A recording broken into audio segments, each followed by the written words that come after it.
Hello everybody, my name is Dennis Handwerker and I'm going to go over my service learning project presentation for CAS 2130 for Instructor Brown. Um, this was a pretty cool project that I got to work on, and before we get into it I'll just touch over some of our agenda to go over. I'll tell you what the service project was, who my community partner was, the importance of the project implementation, self-learning goals, and then we'll go over a little bit of the reflection and summary.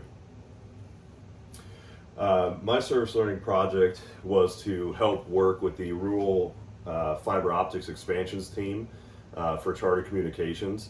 And basically what they are responsible for or responsible in doing is expanding the fiber optics network or communications network to rural communities that don't have access to that at the current moment.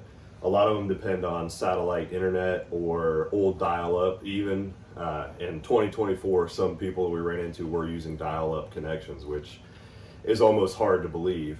A lot of people just didn't have access, or they were using their mobile phone service, and the connections were spotty at best. So that makes it incredibly difficult for a myriad of different reasons. So first we'll go a little bit about my community partner. I partner with Charter Communications. A quick overview in history. Charter Communications was founded in 1993 by Barry Babcock, Gerald Kent, and Howard Wood out of St. Louis, Missouri. The company is headquartered in Stamford, Connecticut, and as far as the acquisitions in 2016, they acquired Time Warner Cable, which was my former employer, along with Cox and a couple other different telecommunications providers. And that's when Charter Communications became the second largest cable operator in the United States, currently serving over 30 million subscribers across 41 different states. So we are a nationwide provider. Some of the services that they provide is a wide range of cable TV services. Obviously, that's, Charter Communications, or Comcast Cable was what it formerly was called. They also provide high definition channels, on-demand programming, DVR services, cloud-based services, streaming services, and they also offer a voice over IP, which is basically a phone service that allows customers to make voice calls over the internet. Charter launched Spectrum Mobile in 2018, and it is offering mobile phone services to using a combination of its Wi-Fi network and Verizon's wireless network. They work in tandem to kind of ensure coverage everywhere, which is another reason why the rural expansion is kind of important, because a lot of these areas don't have cell phone or cell service coverage way out in the middle of nowhere. So by expanding our network out there, we're also providing mobile phone network for customers that are on our network.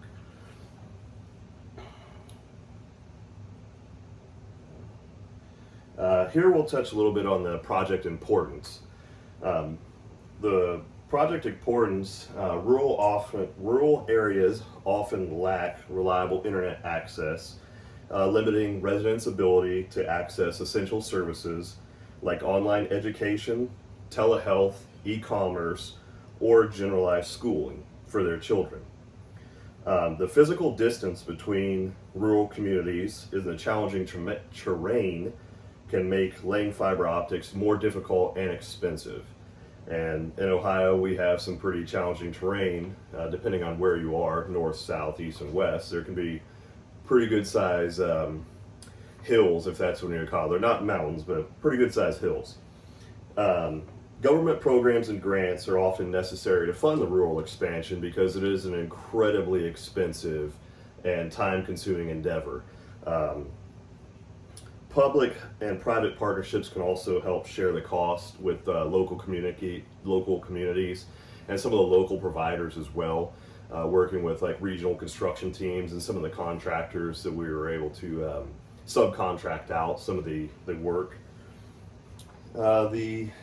We'll touch on the implementation of the project. Right now we offer they're offering a low-cost broadband service, and in order to make that a possibility, you have to have fiber optics as the backbone of the network. So the way that this is going to allow low-income families and seniors, including those in rural areas, is we have to build the infrastructure to bring these access to these people to get them onto the network.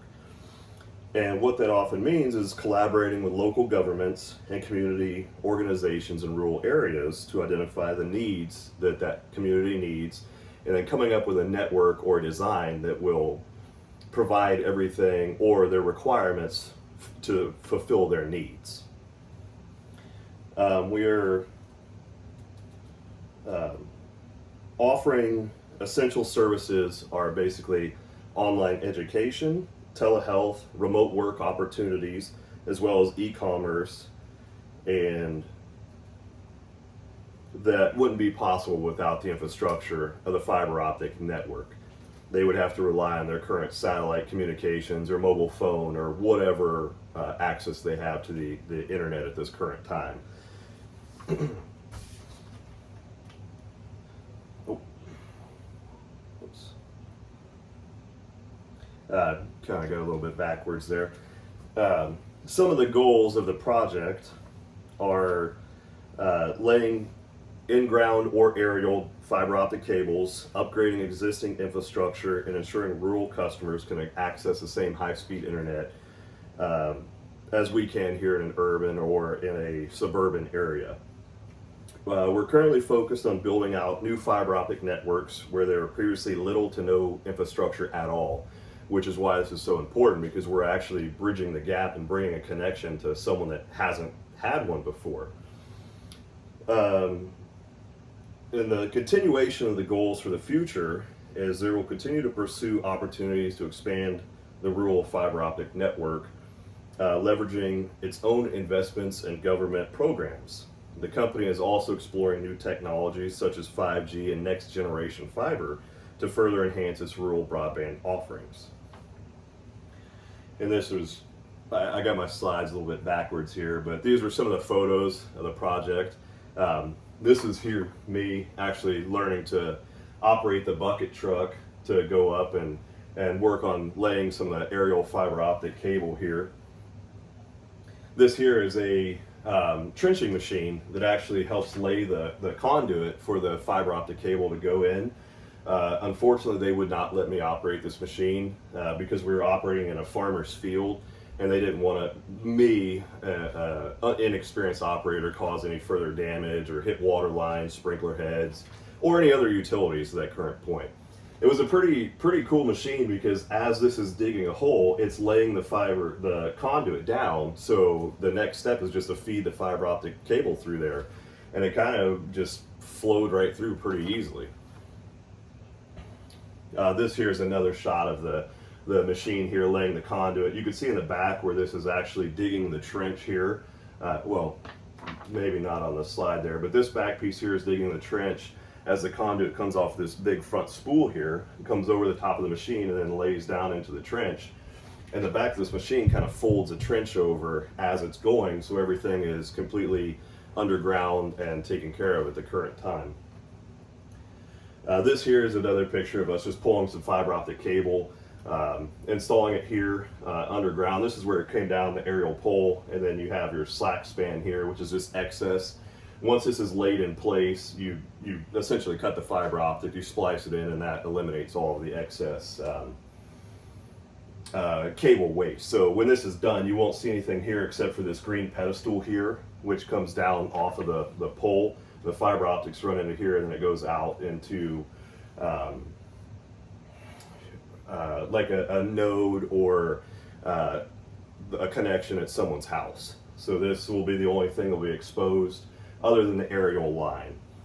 Some of the areas we dealt with didn't have the power poles out there, so that's why we ended up doing the trenching machine.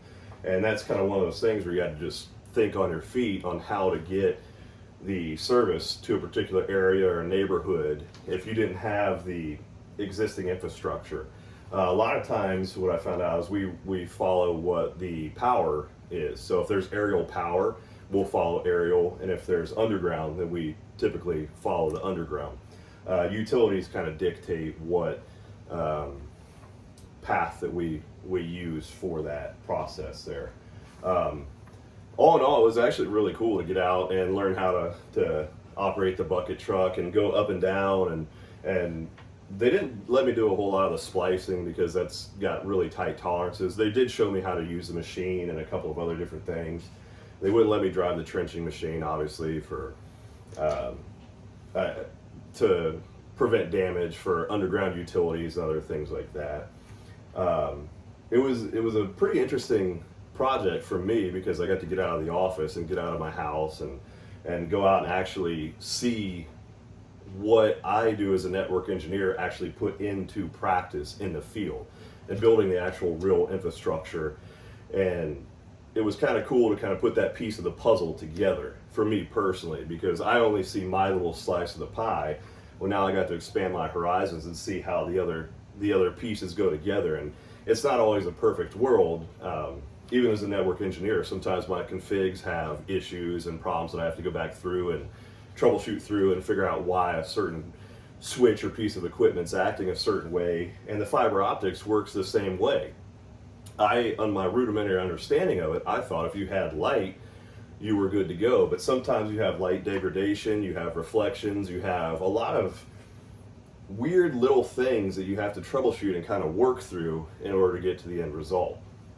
All in all, it was actually really cool. I'm glad that they allowed me to get out and kind of experience this side of it. And we got rained on quite a bit. Very dirty, very physical job. So I'm pretty happy to be back in the office. I can say that confidently. We'll touch on some of the leadership skills that I learned and improved on through this project here. Number one is communication skills. Effective communication was absolutely critical in coordinating with various contractors, community members, team members, supervisors, and a lot of it was because this project wasn't really in my wheelhouse. I had to listen and learn and communicate what I did not know or didn't understand because they expected me to understand their terminology or what we were doing. How this strengthened my skill is the project actually enhanced my ability to articulate my ideas clearly and actively listen. I became more adept at tailoring my communication style and able to communicate different audiences, ensuring that everyone understood what was going on and our current objectives. Let's see here. The next one will be problem solving skills. During this project, we ran into all kinds of different challenges. There were rocks in the field. The trencher would hit rocks. Sometimes there weren't poles to run the aerial. Sometimes we had to go around obstacles. There are also resource limitations and logistical hurdles, getting the fiber reels to where we needed them to be at that current time and lining up the trenching contractor with the fiber and having a splicing truck on site. There were all kinds of weird logistical issues that I was unaware of and had to learn. And what we had to do was figure out how to solve these problems and work together to implement the most effective solutions. Since I didn't have a whole lot of experience in the field, I spent a lot of time listening and learning. And they typically would listen to me, but a lot of times they had a better solution because that's what they do every day. The next thing that I learned most was probably time management. Working on this project required careful planning and prioritization. Like I stated earlier, having all of your assets in the place that you need them to be, on the day you need them to be, and the time you need them to be there. That was essential in making sure that the tasks were completed within the deadlines.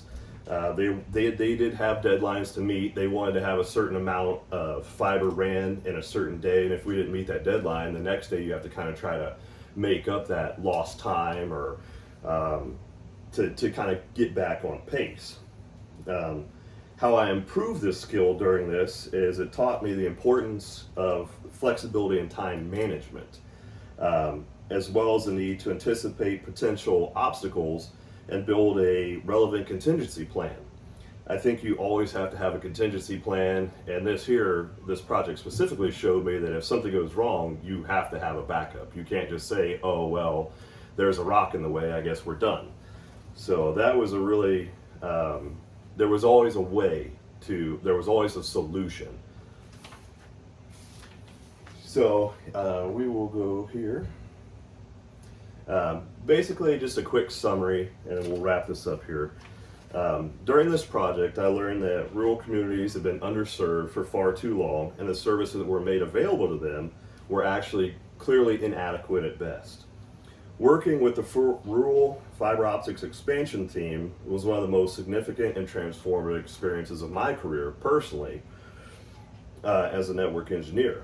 The opportunity to contribute to this initiative has not only expanded my technical skills, as well as deepened my understanding in the critical role that connectivity plays in bridging the digital divide. More importantly, this experience has reinforced my commitment to the mission of improving connectivity in underserved areas.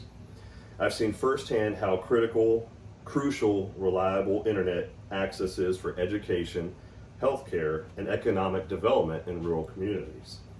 Being part of this project that directly improves people's lives has given me a greater sense of purpose and direction in my career. Moving forward, I'm eager to continue working on projects that combine my technical innovation with social impact. I believe everyone should have access to reliable services, and I'm proud to say that I have a small part in making that a possibility for some people. I actually really enjoyed this project. I learned a lot, and I hope you do as well for my presentation. Thank you for your time, and that's it.